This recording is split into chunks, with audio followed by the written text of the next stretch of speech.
I think yesterday you would have heard some news about inflation. Today you may have seen what the Bank of England has announced with interest rates, and I'm sure that actually fills many of you with some anxiety, right, and some concern about what's going on and what does that mean for you and your families. Now, I'm here to tell you that I am totally 100% on it, and it is going to be okay, and we are going to get through this. And that is the most important thing I wanted to let you know today. Now, you should know, look, I know this won't make it any easier, but what we're grappling with here is something that many countries around the world are also grappling with at the same time as we are right now. So if you look at interest rates in Australia, in Canada, in New Zealand, across the world, they're all at high levels. Actually, interest rates in Europe are the highest they've been in for 20 years because they're all grappling with inflation in the same way that we are. Many of you may have friends or family in those places, and if you spoke to them, they'd tell you the same thing. Now, that doesn't make it any easier. Of course I know that, but it's important for you to know that we're not alone in dealing with this. And I know how important this is, and that's why at the beginning of the year I made a speech and I set out my 5 priorities for the country that I wanted to deliver as your Prime Minister. The first of those was to halve inflation.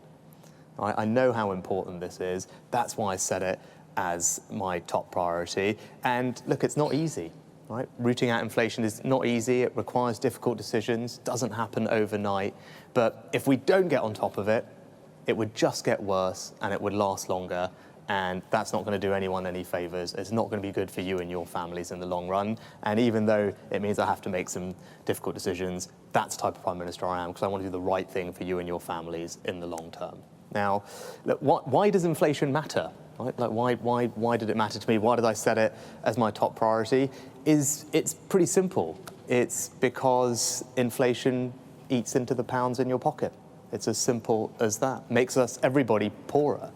It means prices go up. It means your savings get eroded. It puts jobs and livelihoods at risk.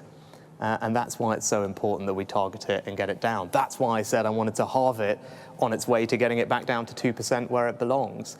And I am absolutely confident that if we hold our nerve and stick to our plan, we will do that. Right? And you should feel the same confidence that I do, because we are going to get through this and we're going to get this done. Now, why do I feel confident? What is that plan I'm talking about? Well, 3 parts to it. The first is I've got to make sure government is doing everything that it needs to do, and that means being responsible with our borrowing, right? Because we cannot, in a situation like this, borrow too much money, because that makes everything worse. So that means, much as I would love to, I'd love to cut your taxes tomorrow, right? You'd love that, I'd love that. Of course I would, right? That's hard to do because that means I have to borrow more money to do it, right? Another thing is I can't say yes to every single thing that people want me to spend more money on, right? Because that would mean we'd have to borrow money to do all of that. That means I have to make some difficult choices. I have to prioritize, same as all of you do in your household budgets. I have to do the same thing too. And it means when we're trying to figure out how we pay all our fantastic public sector workers, I need to think about what's affordable, what's responsible, again, so I can manage our borrowing. Now, none of those things that I talked about are easy, right? Those are all difficult decisions that I have to make. But if I just gave in to the easy thing every time, that would just mean more and more government borrowing. That just puts fuel on the fire, makes inflation worse, pushes up interest rates even higher. So even though it's tough for me in the short term, it doesn't make my life easy. Anyone who tells you that it would be easy isn't being straight with you. I want to be straight with you. That means I do have to make these difficult decisions, but that's the right thing to do. It's the right thing to do for you and your families in the long run, and that's why I'm going to stick to the course and manage our borrowing. Now, the second part of the plan is making sure that we tackle all those areas where inflation is particularly bad. Right? Energy is an obvious one. Right? The bills that you've had to pay over the last year have been extraordinary. Right? Absolutely extraordinary. Never seen anything like it. Now, I'm pleased they're going to be starting to come down.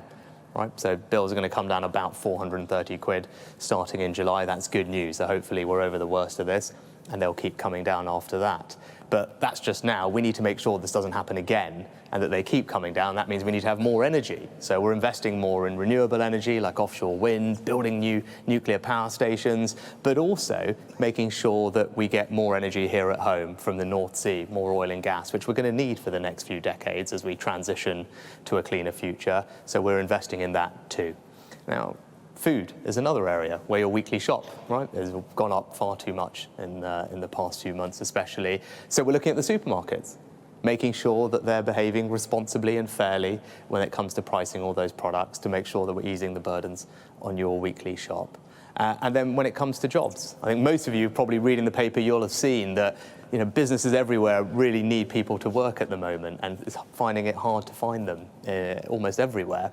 So what we're doing is reforming our welfare system to make sure that if you can work, then you should be working. You shouldn't be able to just be at home. So we're going to reform our welfare system to make sure we're doing that.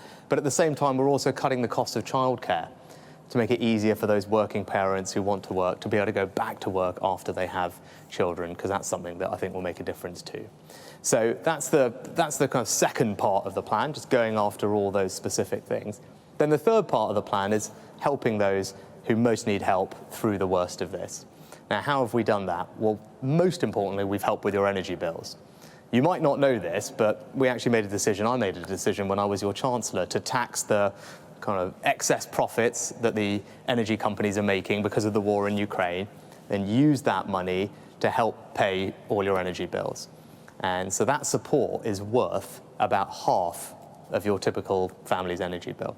It's worth about £1,500 of support. That is what the government has done over the past several months. That's the scale of what we've done. It's enormous. It's like the furlough scheme, quite frankly, in its size. But that is, now I know it's bad, and you're still looking at these bills saying, oh my gosh, these are massive bills. But that's after we've taken about 1,500 quid off them.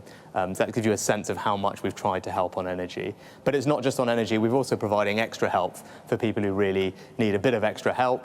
So those on the lowest incomes, the national living wage has gone up. Hopefully, many of your wages have gone up like the national living wage over the last year, because we want to make sure those on the lowest incomes see that benefit. Pensioners, whether it's your parents, your grandparents, their state pension has gone up several £100s this year to help them. And anyone who's on universal credit, they're also getting an extra £900 this year of support. So those who need a little bit of extra help are really getting that help from the government. And at the same time, the things that you guys do a lot, which is travel, we're trying to help there. So we've cut fuel duty, which will save you about 100 quid this year for those of you that drive. Also bus fares. We've capped bus fares at £2 outside of London, just to help people as they're getting around. So look, all those things, and we can talk later about the other things we're doing, hopefully will just ease the burden as we get through the worst of this inflation challenge.